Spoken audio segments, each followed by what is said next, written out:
Hey guys, it's APR29HD here today. This is going to be a bit of a different video to what we usually have on this channel. Sorry for not uploading very much recently. Today guys, you'll be seeing the top 10 transfers in the 2016-17 season so far, which today is August 16th. Let's go straight into it. So before we get into the proper list for this video, there are 5 players that I think have just missed out on potentially being the top 10 transfers of the 2016-17 season so far.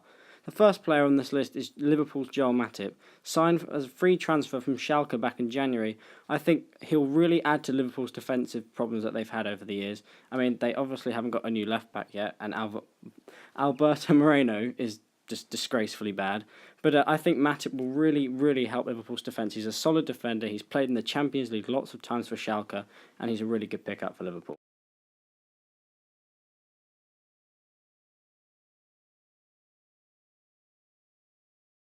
The second player just missing out on this top 10 list is Chelsea's new Belgian signing Michy Batshuayi, who did score at the Euros this summer. He arrived for a fee of £33.2 million after scoring 17 goals and hitting 9 assists last season for Marseille in a side that was struggling a lot in League One. He's just missed out on this top 10 because I don't think he'll have the biggest role yet for Chelsea, though he did assist after coming on against West Ham last night for Chelsea. Third player to miss out on this top 10 list is Everton's new signing, Ashley Williams from Swansea. Personally, I think this is a great signing for Everton, as they've also lost John Stones, but he offers a lot of experience, and after all, we all knew that Everton were awful last season defensive-wise. So this is a really good signing, and I'm sure he'll play really well under Koeman in an Everton side that can challenge for European spots. The fourth player to miss out on this list is PSG's new midfield powerhouse Grzegorz Kwiatkowski, who was signed from Sevilla for a fee of roughly £28.5 million. He had been a powerful and very dominant midfielder in La Liga in the last couple of seasons and has earned himself a move to a big club.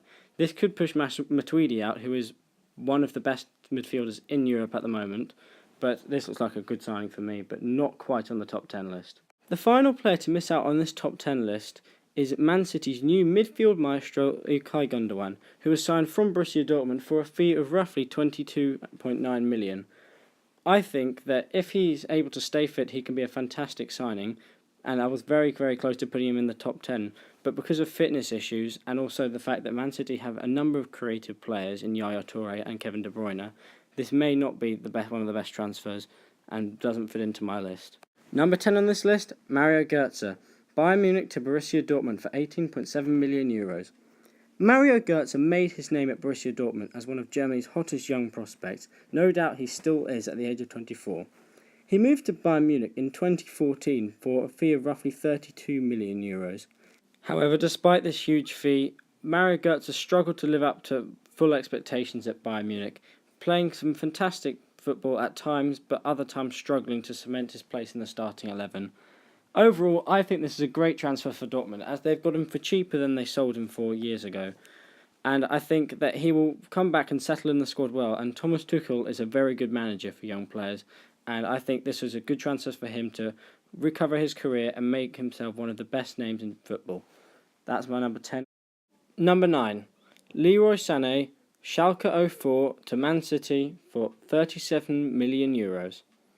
Leroy Sane is one of Europe's hottest prospects. At only 20 years old, he has the potential to become one of the best in the world. And I think this is a fantastic transfer that Man City have made. Yes, they've had to fork out a lot of money for him, but after a season where he played 33 games and scored 8 goals and was by far the best player for Schalke, under Pep Guardiola, Sane has the potential to become one of the best players in the world, just like the left-footed magician that Guardiola created in Lionel Messi. I think Man City have done really good business to invest in a top young player like this, and he'll only just get better, and this is why he sits at number 9 in my top 10 transfers so far list. Number 8. Henrikh Mkhitaryan, Borussia Dortmund to Manchester United for between £28 and £30 million. Armenia international Henrikh Mkhitaryan had a fantastic 2015-16 season, becoming Bundesliga's Player of the Year and getting the most assists in the league with 15. He's now moved to Manchester United for a fee between £28 and £30 million, and I think this is a fantastic transfer for United.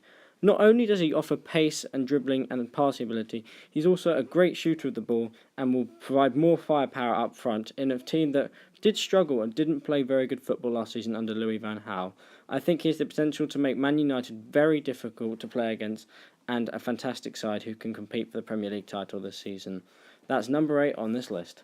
Number 7, Mats Hummels, Borussia Dortmund to Bayern Munich for €29.75 million. Mats Hummels is undoubtedly one of the best centre-backs in world football at the moment, and this is a great transfer for Bayern to really strengthen their side even more. They are arguably the best side in the Bundesliga and will probably win it again, just as Juventus will win Serie A again. But this really adds to their defensive strength. Now that they've got rid of Mehdi Benatia, who's gone to Juventus, Mats Hummels can go alongside Jerome Boateng when he's fit, and that will form one of the best partnerships in football at the moment. It's the same partnership for the Germany national team, and we've seen how good they are, and he will make Bayern Munich a fantastic side. Not only is he a fantastic defender, Hummels also has a great eye for a pass and can create good moves from the back of the Bayern Munich defensive line, which will help them in going forward. Overall, this is number 7 on my list of top 10 transfers so far.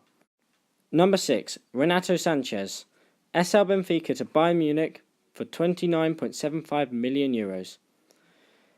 Portuguese wonderkid Renato Sanches has had a fantastic year, playing 24 games for Benfica, scoring 2 goals and contributing to a fantastic season for the club. Sanches also had a fantastic Euros with winning side Portugal and really played a pivotal part in their win. I think this is a fantastic transfer for Bayern Munich, and they've only paid $30 million for what could be one of the best players in the world in a few years' time. He's only 18 years old at the moment and is already playing like an absolutely top footballer. This is a great signing for Bayern, and for midfielders who are aging, such as Xabi Alonso, this is the perfect transfer for them. This is in my number 6 spot. Number 5, Miralem Pjanic, AS Roma to Juventus for €32 million. Miralem Pjanic was one of the best midfielders in Serie A in 2015-16 for Roma and scored 10 goals in the campaign. He has now joined Juventus and I think is a great option as a replacement for Paul Pogba, as he has fantastic creativity and vision for a pass, and also his set pieces and his shooting is top class. He may not offer the defensive ability that Paul Pogba offered, but that's the job of Sami Khedira for Juventus. He is also a great replacement for the injured Claudio Marchisio for Juventus' attack, and no doubt they'll be getting another Serie A title. That's number 5, Miralem Pjanic. Number 4, Gonzalo Higuain, Napoli to Juventus, €90 million.